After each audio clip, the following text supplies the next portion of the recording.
Hindi po talaga ako nagre-ready ng sasabihin. Ang sinasabi ko lang po lagi ay ito, Lord, kung ano po yung lalabas sa aking isip at sa aking salita at sa aking puso, sana po ay yun ang karapat-dapat na marinig ng mga taong nandito ngayon na gusto mong sabihin sa kanila. Kaya ko lang po ito ginagawa. Akala nga ho ng iba, tatlo kasi yung guiding principle bakit kailangan mo nang masabi kung bakit ko ito ginagawa. Kasi kung may bagay kayong ginagawa, hindi nyo alam kung bakit, may problema po yun. Kaya ko lang ito ginagawa ay akala nga nila, tatlo ho yung guiding. Power, hindi ho ako kakandidato. Pay, 1,000 lang ang follower ko. Hindi din ako nag-monetize. So wala akong power pay. Fortune, hindi ho ako naniningil. So ano ang hangad ko? Nagpipray ho ako ng sobrang lalim ang naging sagot sa akin. Hindi ko naman narinig na sumagot si God. Pero yun yung naramdaman ko sa puso ko. Na mabago ko lang yung sitwasyon ko, hindi ko ipagdadamot lahat ng matututunan ko sa inyo God. Tapos, napakahirap na marami kang tanong, wala kang matanong.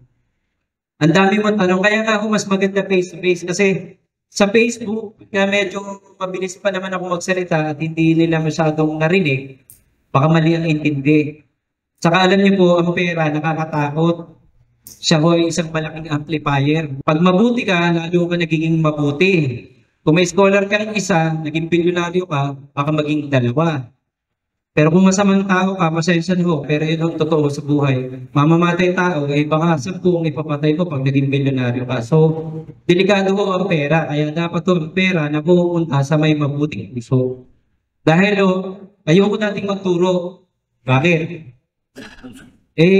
Kung sabi ko nga, check our greediest personality. I'll be the greediest person siguro. Kung may taong makakapagsabi ngayon, madadala natin sa hukay ang pera.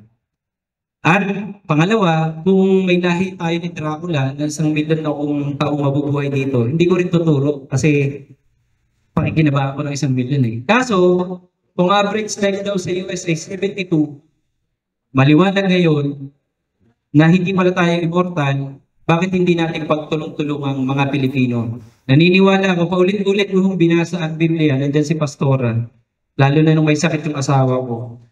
Wala akong nakita na ang Pilipino ay kailangan maglingkod sa mga puti. Pag ganito ang salita ko, ganito ang aking kulay, ay mapapapuri ako ng tao. Ang sabi doon ay anak ako ng Diyos. So yun lang, kung nagkakasundo po tayo doon, maganda ho ang maririnig ninyo at mababago ang buhay natin pare-pareho. Pero, hindi ko kayang ipangako na lahat. Sa dami ko noong experience, libo-libo, ang pinakamalaki ko ho ay OIC. Yung OIC ho ay Organization of Islamic Cooperation. Siguro sa Malaysia, nasa 5,000 sa Kuala Lumpur. Pero, siyempre, i-Englishin mo pa sa kanila. Palagay niyo ba naging milyonaryo lahat yun? Imposible ho. Kasi ho, para ho tayong mga daliri. Hindi talaga pantay-pantay, pero may function. Ngayon, ang tanong, gaano ka kahandang resipin ito at higit sa lahat, gawin ito. Kasi pag hindi mo ginawa, buhay niyo po yan eh. Ako nagpipray kay God na maging instrumento niyo lang. Salamat po. So, simulan po natin muna.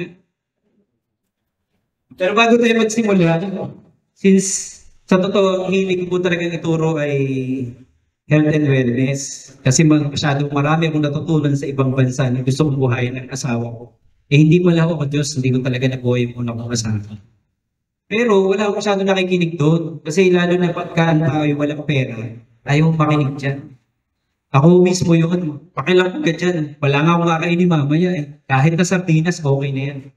Ngayon inaral ko yung pinakauna, yung sa Maslow's hierarchy of needs natin. Kailangan ma-meet muna yung basic, yung food, shelter, and clothing. So, saka papapasok yung self-actualization, self-esteem, and everything. Kaya nga ho tayo lahat, marami ngayong content creators eh. Gusto natin lahat maging sikat kasi ego ho natin yan. So, sa totoo, dapat ho natin inuuna muna ay yung basic. Yung love sa family. So, hindi mo magawa yun pagka ikaw ay ubos na ubos ng oras sa katatrabaho. Alam niyo ba kung bakit yung mahirap ay lalo naghihirap? Kasi wala ka ng panahon para mag-isip out of the box. Yung mayaman, kaya lalo yung mayaman, nakikita niya ang kaliwa, nakikita niya ang kanan, nakikita niya ilalim, nakikita niya ibabaw, nakikita niya ang gilid ng box, nakikita niya ang loob ng box, outside the box, everything, pati under the box. Pag nung messenger pa ako, wala akong panahon para mag-isip ng kahit na ano. So, ang gusto kong maibigay sa inyo, ang tunay kong kayamanan is kung kailan mo gustong gawin ang isang bagay na pinakapaborito mong gawin, anytime, anywhere. So, natutuwa lang ako na kung kailan ko gustong mag-bike, kung kailan ko gustong bumiyahe, kung kailan ko gustong kung anong kainin, nagagawa ko. Pinagpipray ko na sana magawa ko rin yun sa mga kapwa Pilipino ko. Yun lang naman yung gusto ko. Okay. Pag magpapagawa kayo ng bahay, at mapera kayo, gusto ninyo may architect tayo, tama? Itong blueprint, may mga tao na blueprint, talagang kahit itapon mo, yayaman. May nalugi na, yayaman. May nabalitaan tayo, lugi, babalik, lugi, babalik. Meron namang iba, simula, talo, simula. Bakit? Kasi yun, naka-embed sa subconscious. Yung subconscious natin may taguan. Hindi mo siya kasalanan. Nung bata ka, may iyo ka, nanay, tatay, lolo na napapagalitan ka. Maaari nangupit ka sa bulsa, sinabihan ka, oh, kala mo sa akin nabunggungan ng pera? O kung anumang mahirap ang pera, hindi yan madaling kitain, pangmayaman yan. O kung anumang mga sinasabi sa'yo na hindi ko alam. Pero ikaw ngayon na magtanong. Pag na-clear mo siya, ang pera ho ay matik na tauhan nating mga tao dito sa mundo. So, ang tawag ko dyan ay financial blueprint. Doon sa mga nagpapawantuhan sa akin, na kinakaya ko dahil hindi ko naman talaga kayanin lahat. Kaya nga, hopefully, may matuto dito na siya mag-leader at magturo. Yan ho unahin sa lahat. Kasi kung nagpapagawa kayo, kung may isang bilong kayo ngayon, tapos, basta, tayo mo dyan, basta, ganun mo, basta, ilagay mo dyan. May nagandahan pa tayong bahay, pero, tulay, hindi ka mo ng architect, hindi ka mo ng engineer. May mga attendees po tayo dito na architect engineers. Halos so kalahati dito yata multi-billionaires. Kasi kilala ko yung iba dito. So, alam ko ginagawa nyo yan. So, maliwanag muna tayo dito. Kasi kung yung financial blueprint nyo, halimbawa, sanay ka lang binibigyan ka ng magulang mo, hindi mo mababago yun. Kasi sanay kang nahingi sa magulang mo eh. Dapat sanay kang gumawa ng pera mo. Kasi ang pera ay ginagawa natin bilang obligasyon natin, existence. At sa totoo, kailangan ko lang ituro yung pera kasi wala akong gustong umintindi ng way of life pag wala tayong pera. Yun po. Kaya tinanong ko kung lahat may Diyos. Kasi kung wala tayong Diyos, hindi natin pwedeng mabuhay yung bigay. Yan. So, ang liwanag ko nito, for I know the plans I have for you, declares the Lord, plans to prosper you and not to harm you, plans to give you hope in the future. So kung sa Jeremiah 29:11, design pala tayo, so wala tayong problema. Kasi kaya ako muna inilalatag ito, pag tinuro ko mamaya yung cash flow at sobrang daming yung pera. Ang pera kasi, pag napunta sa isang hindi maayos na tao, nakakapagpalakas ng loob na gumawa ng maraming bagay na hindi kaya-kaya. At minsan nga ho, naging sugarol pa at naging sabongero. Hindi ko dinadyan sa mga sabongero. Ako'y sabongero rin dati. So, ako po ang nagtayo ng Law of Attraction Philippines noong 1998. March 11/24, ito yung una kong... Ayaw ko kung ganun din ba kayo. Pag tinatamad magbasa, ano lang mabuklat. Yung bahala na si Lord. Ito yung nabuklat ko. Nakalagay doon, therefore I tell you, whatever you ask for in prayer, believe that you have received it and it will be yours. Yung Diyos na nagsabi, wala nang palang problema yan. Kasi kailangan mo nang maintindihan ninyo na deserve nyo to. Kasi kung hindi nyo napipil na deserve nyo na magkapera, ay kahit anong sabihin ko mamaya, maniwala kayo, wala lang din yan. Hindi nyo gagawin. Ngayon, kung deserve nyo, so deserve natin pala. So nagkakaisa na tayo, deserve natin. Yung Mark 9:13, paborito ko yun, nasa office. Puro sikreto ko to, mga hugutan ng lakas ko to. So sinishare ko na sa inyo. But I tell you, just, no, actually hindi ito eh. Everything is possible for him who believes. Saka yung Proverbs 26. Anyway, in everything you do, put God first and He will direct you on your efforts with success. Sa paramihan ng pera, ang pera raw si King Solomon.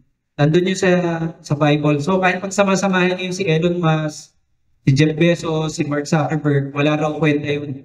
Pero alam niyo po ba, hindi natin nabalitaan si King Solomon na pinakamaraming pera. Believe lagi tayo sa kanya.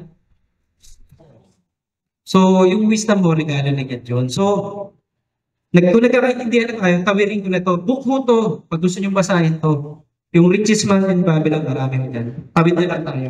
Ito, ang una ho natin kayamanan ay ang ating kaisipan. Meron yung sinasabi ko sa inyo kanina, may mga taong kahit paghirapin, sumablay, kaya pa uli mag-grade. Meron namang tumama sa loto, tumama sa sweepstakes, pag naubos, hindi na uli kayang tumama, hindi na uli kayang mag-grade. Kasi hindi siya ang gumawa nun. Ibig sabihin, hindi siya naregalo. So, mahalaga na yung mindset mo ay naka-align sa frequency ng material, ng physical na to. Yung mga hindi ko masyadong maintindihan yan, pwede kong explain sa inyo sa isang araw. Or pwede nyo akong tanongin. Okay? May 12 universal laws sa mundo. Ang unang babanggitin, law of gravity. Si Konsihala at saka si Pastora dahil mabait, papakyatin ko dun sa white building namin. Kung papayag, patatalunin ko. Babagsak mo ba? Kunwari, ako ay magnanakaw, tatalon ako doon. Babagsak din mo ba ako? Yung law of gravity ho, walang pinipili. Bakit yung law of gravity, pinaniniwala natin? Pero yung law of attraction, walang naniniwala. O kung may naniniwala man, hindi alam kung paano i-apply. Napakadali ho. Kasi ho yung law of attraction, pag inalis mo yung ATTR, may action. O yung iba ho kasi napikit lang, akala nga ganun na ho. Yung napanood sa movie. Hindi ho. May action.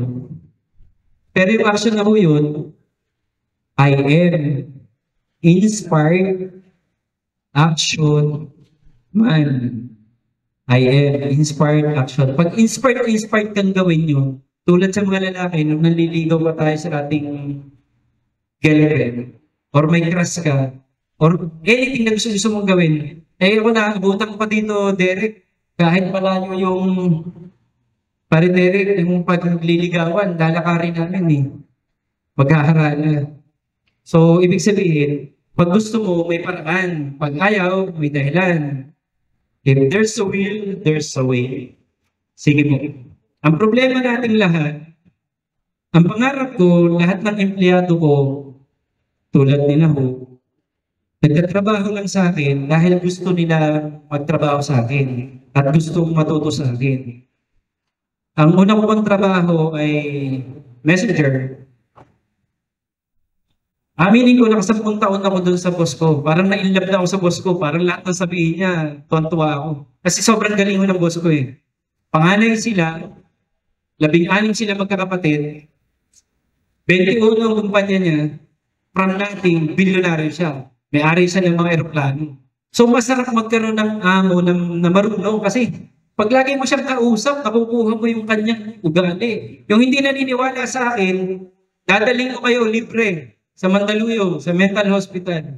Yung hindi naniniwala, ililibre ko kayo 6 months. Kung hindi nyo makuha ang ugali ng mga... Tapos, daling ko rin naman kayo sa seminaryo, kahit hindi kayo nagseseminaryo, eh, maya-maya, ang salita ko eh, mahinahon na rin, magalang na rin, at mamaya-maya ay mapapabuklat ka na rin ang dapat basahin.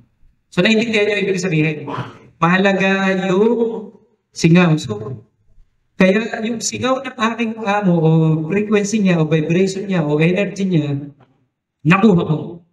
Ang ibig kong ipunto, mahalaga na iba't iba ang source ng pinagagalingan ng inyong kabuhayan. O siguro hindi naman kailangan masyado explain yan. Kung marami kang pang-ulam, hindi ka basta nagugutom. Kung maubos mo ng crabs, may lobster pa, may steak. Multiple streams. Isang malaki hong kalokohan na tayo ay Isa lang ang pinanggagalingan.